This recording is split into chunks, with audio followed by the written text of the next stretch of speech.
ചരിത്രത്തിൽ ആദ്യമായിട്ടാണ് ബിഗ് ബോസിനകത്ത് 3 പേരെ ഒരുമിച്ച് ക്യാപ്റ്റൻ ആക്കുന്നത്.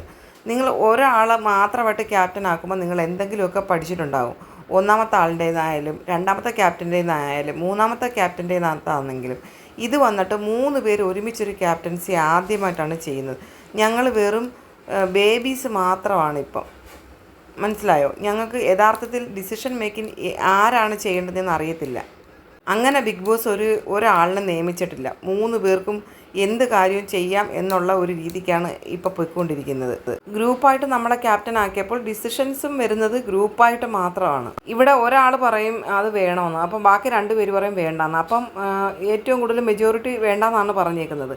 അപ്പം ആ വേണ്ടെന്നുള്ളത് അങ്ങ് ഫൈനൽ ചെയ്യും. പക്ഷേ ഇവിടെ നിൽക്കുന്നവർ എതിരഭിപ്രായം പറയുമ്പം 3 ക്യാപ്റ്റന്മാരെ ഒരുമിച്ചായിരിക്കും പറയുന്നത്.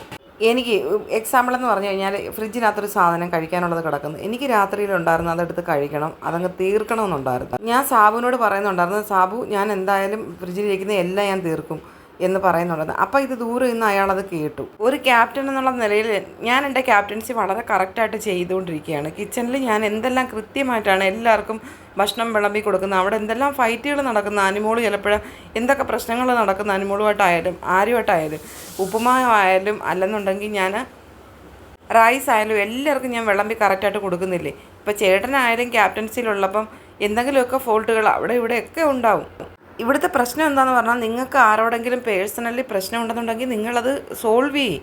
ഇപ്പോൾ അക്ബറിനോട് നിങ്ങൾക്ക് പ്രശ്നമുണ്ടെങ്കിൽ നിങ്ങൾ അക്ബറുമായിട്ട് പറഞ്ഞത് സോൾവ് ചെയ്യണം.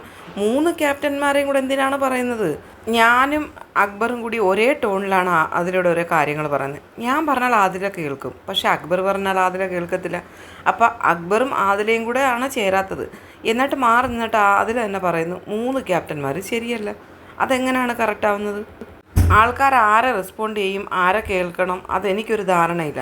പിന്നെ ബിഗ് ബോസ് ഈ 3 പേരെയും കൂടെ ക്യാപ്റ്റൻ ആക്കിയത് 7ൻ്റെ പണി തന്നതാണോ, അല്ലെങ്കിൽ ആദ്യമായിട്ട് തന്നതല്ലേ, നല്ലതായിട്ട് പോകണമെന്നുള്ളത് കൊണ്ടാണോ, ഒന്നും എനിക്കറിയത്തില്ല.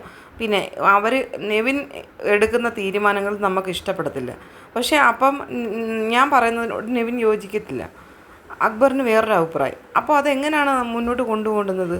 നിങ്ങൾ തന്നെ പറയട്ടെ. 3 ക്യാപ്റ്റന്മാരാക്കിയതിനെ പറ്റിയുള്ള പ്രശ്നങ്ങളെപ്പറ്റി സംസാരിച്ചത് ഇത്രയും നേരം ആര്യനും നമ്മുടെ അനീഷും കൂടി. ആര്യൻ പറയുന്നുണ്ട്, ചേട്ടൻ എന്നെ കേട്ടിരുന്നതിന് വളരെ നല്ല കാര്യം, എനിക്കത് ഇഷ്ടപ്പെട്ടു കേട്ടോ, ചേട്ടൻ എന്തായാലും അത് കേട്ടല്ലോ, ഓക്കെ അല്ലേ ആര്യനെന്ന് നമ്മുടെ അനീഷ് ചോദിക്കുന്നുണ്ട്. ചില കാര്യങ്ങൾ ആര്യൻ പറഞ്ഞത് എനിക്ക് യോജിക്കാൻ പറ്റത്തില്ല, എന്നാലും ആര്യനെ കേൾക്കണമെന്ന് എനിക്ക് തോന്നി. ആര്യനെ എന്തോ ഒരു ഡൗൺ ആയിട്ട് എനിക്ക് തോന്നി, അതുകൊണ്ടാണ് ഞാൻ വന്ന് സംസാരിച്ചതെന്ന് പറയുന്നുണ്ട് അനീഷ്. അയ്യോ അല്ല ചേട്ടൻ, ഞാനെൻ്റെ നെയിൽ കട്ട് ചെയ്യാനായിട്ട് വന്നതാണ്, എന്നാലും ചേട്ടൻ എന്നെ കേട്ടല്ലോ, അതിനകത്ത് സന്തോഷമേ ഉള്ളെന്ന് പറയുന്നുണ്ട്. നിന്നെ കേൾക്കാതിരിക്കാൻ പറ്റുമോ, നീ നമ്മുടെ മുത്തല്ലേ എന്ന് അനീഷ് പറയുന്നുണ്ട്.